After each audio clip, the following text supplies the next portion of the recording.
Bom, sejam bem-vindos para mais uma aula.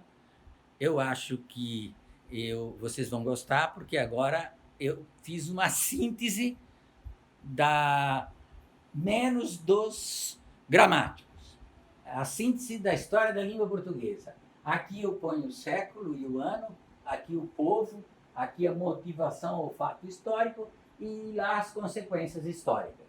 Por exemplo, quinto século antes de Cristo, iberos e celtas se encontram e formam o seu Tibérios. Consequências, como o povo é muito estranho, não se sabe nem a língua que falava, eu não tive coragem de colocar nada.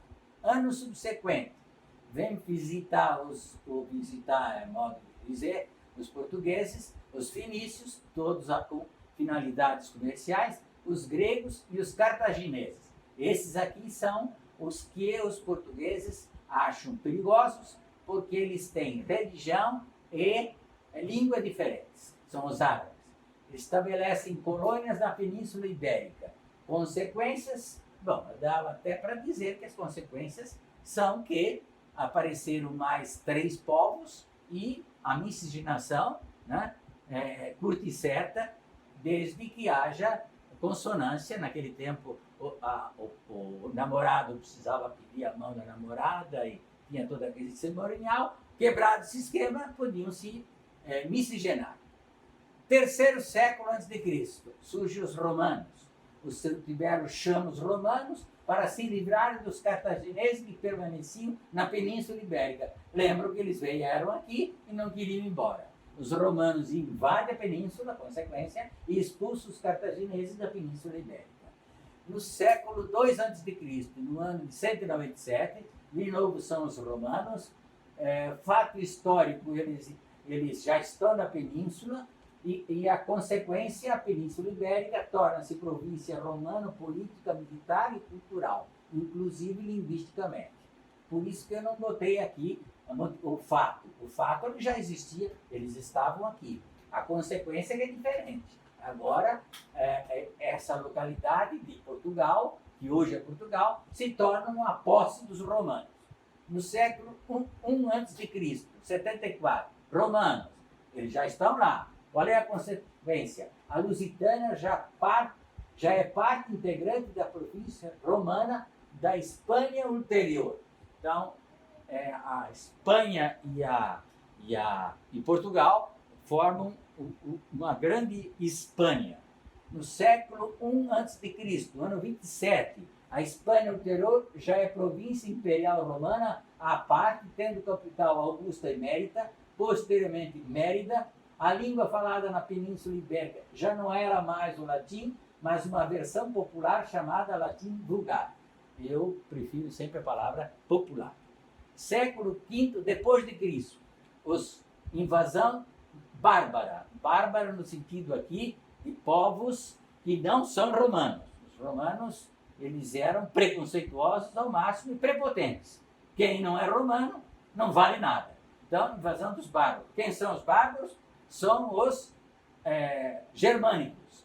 Qual é o fato? A Península Ibérica, como todo o Império Romano do Ocidente, é invadida pelos povos germânicos, alanos, suevos e vândalos.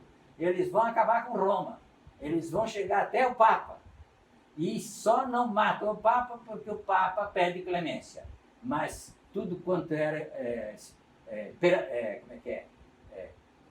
como é que se chamava? Cônsules importantes, todos degolados. Né? E, se não me engano, Odorico, que foi o grande herói dos germânicos. Qual é a consequência? Dissolução do Império Romano do Ocidente. Começa a surgir as línguas românicas na Península Ibérica.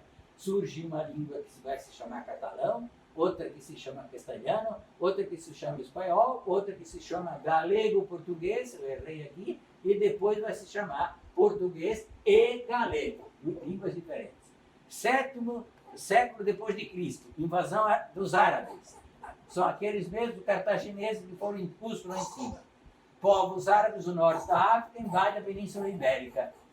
Consequência, as piores possíveis. Né? Eles não eram desejados, tinham uma religião diferente e tinham uma língua diferente. Século XI, 1095, os portugueses, Dom Henrique, conde de Borgonha, graças à sua luta para expulsar os árabes, recebe em casamento Dona Teresa, filha de Dom Afonso VI, e como dote ganha o condado portugalense. Qual é a consequência? Surge o condado portugalense. Século XII, 1139, os portugueses. Em 1139, Dom Henrique, filho de Dom Henrique, Dom Afonso Henrique, filho de Dom Henrique, consolida a expulsão dos árabes na Batalha de Henrique e é proclamado rei de Portugal pelos soldados. Consequência, surge a vontade militar de criar o reinado português. Século XII, 1143, portugueses, o povo. O condado é reconhecido como independente e Dom Afonso Henriques ganha o título de rei de Portugal. Né? E aí eu mostro a origem. Resultado, o reinado português é consolidado e começa a ser definido para sempre. Século XV, 1492, estamos quase chegando na descoberta do Brasil. Português, os árabes são expulsos definitivamente da Península Ibérica. Consequências, festa geral, era o que eles mais queriam. Século XVI, agora sim, século XVI é 1500, surgem as primeiras gramáticas da língua portuguesa, publicadas por Fernão de Oliveira, João de Barros, Pedro Magalhães Gustavo e Nunes de Leão. E o que acontece como consequência? A língua portuguesa está formalizada e consolidada. Vai. Esse é o primeiro slide. ESC. Agora vai para o outro. F5? Outro slide do mouse. Mouse PowerPoint. Está gravando ainda? Não. Agora acho que Tá. sim. Depois ele corta aqui, o vídeo na corta. Continua. Bom, continuando a aula, agora é só sobre os Oriente e Ocidente. Sobre os gramáticos. Muito bem. Quarto século, quinto século, ano 520 e 460, na Índia, antes de Cristo. Na Índia, Panini, o que ele faz? Gramática do sânscrito, além de ser foneticista. Mesma época, mais ou menos, aqui é século IV e V, aqui é quinto e quarto. O quarto e quinto, mesma coisa. 427, 347. Grécia, Platão, ele não faz gramática, não há gramática, fez distinção entre o substantivo, que é o sujeito da ação, e o verbo, que é a ação. Século IV, na Grécia ainda, Grécia, Aristóteles. São quase contemporâneos. Não há gramática, nenhum dos dois fala em gramática, mas Aristóteles fala em categorias gramaticais: substância, ação e relação. Aqui são as conjunções. Século III, de 300 a 201, na Grécia, estoicos, com Zenão. Não há gramática. Repare que os gregos não fazem gramática. A língua passa a ser tratada de forma independente, mistura de critérios semânticos, sintáticos e morfológicos, mas como parte da filosofia.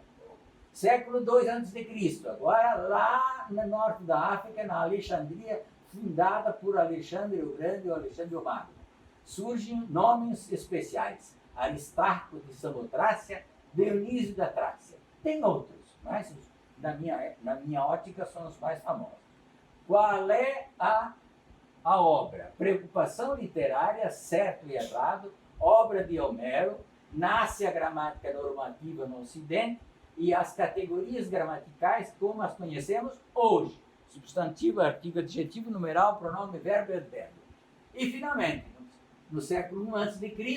e I depois de Cristo, em Roma, Varrão, principalmente, vou pegar só um, mas também Quintiliano, mas também Donato, mas também Prisciano, e assim por diante. O que eles fazem? Aplicam a gramática do alexandrino às categorias estabelecidas pelos gregos e formam a gramática da língua latina. Muito bem, seria isso. Boa noite, obrigado.